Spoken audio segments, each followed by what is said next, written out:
I hope there aren't. Got it. So we'll give you your paperwork in just a moment, okay?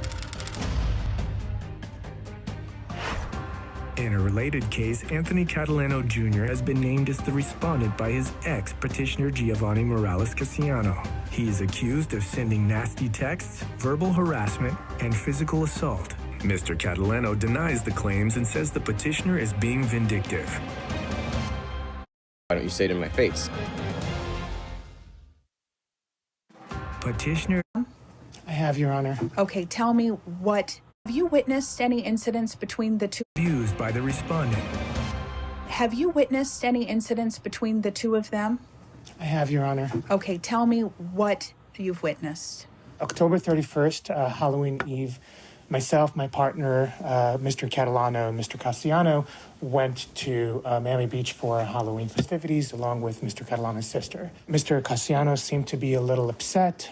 He told us that Mr. Catalano wasn't giving him attention or something, at which point we walked forward and Mr. Cassiano whacked him in the face to our surprise. And what happened after that? We were just in shock. Mr. Cassiano just ran off and ran away. Do you have any questions for this witness? Yes. The weekend of my birthday, when I first met you guys. Did he or did he not become violent when he thought there was something on my phone, my birthday dinner? I have never seen Mr. Catalano be violent. As I said, there was words, but I have never at any point in their relationship seen Mr. Catalano become physical or violent. Absolutely not. Do you have any other questions for him? I don't. I'm not. And sir, do you have any questions for your witness? Any additional questions? Yes. Can you describe the climate of what would happen every time we would go out in a public place?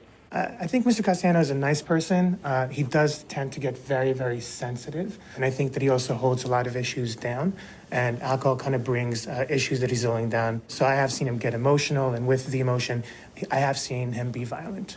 Any other questions you'd like to ask? No, ma'am. Thank you, sir. You can Thank step you, Your outside. Honor. Have a great day. Thank you, you too. Any other evidence either of you would like to present? So I want to just reference all of this.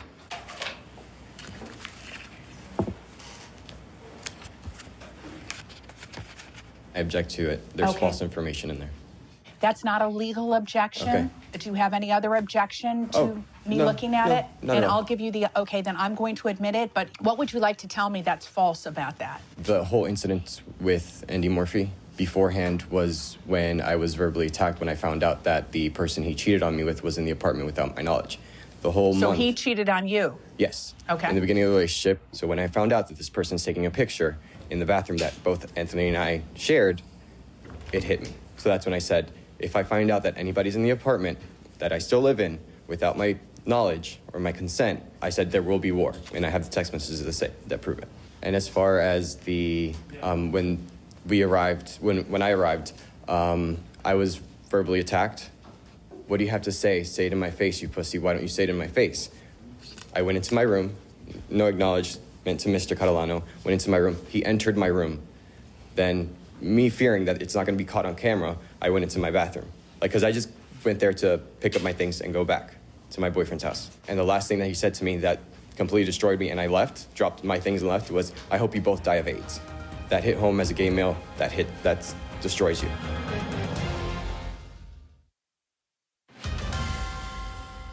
Is there anything else you want to present? No.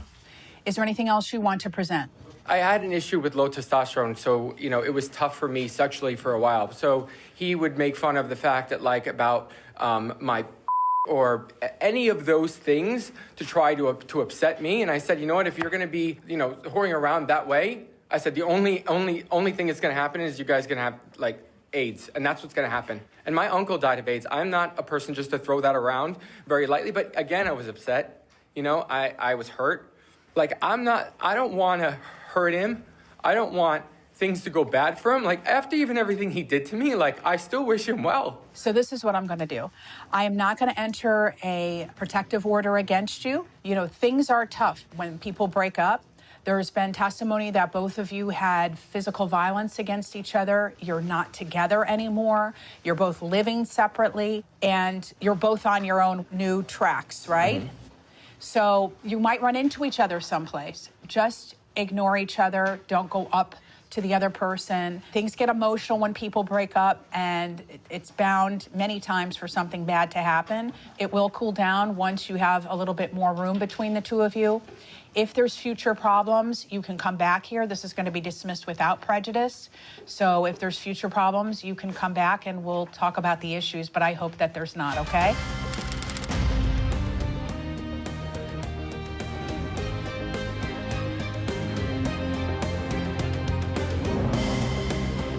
If you feel that you or someone that you know is a victim of domestic violence, don't wait any longer. Pick up the phone now and call the National Domestic Violence Hotline at 1-800-799-7233.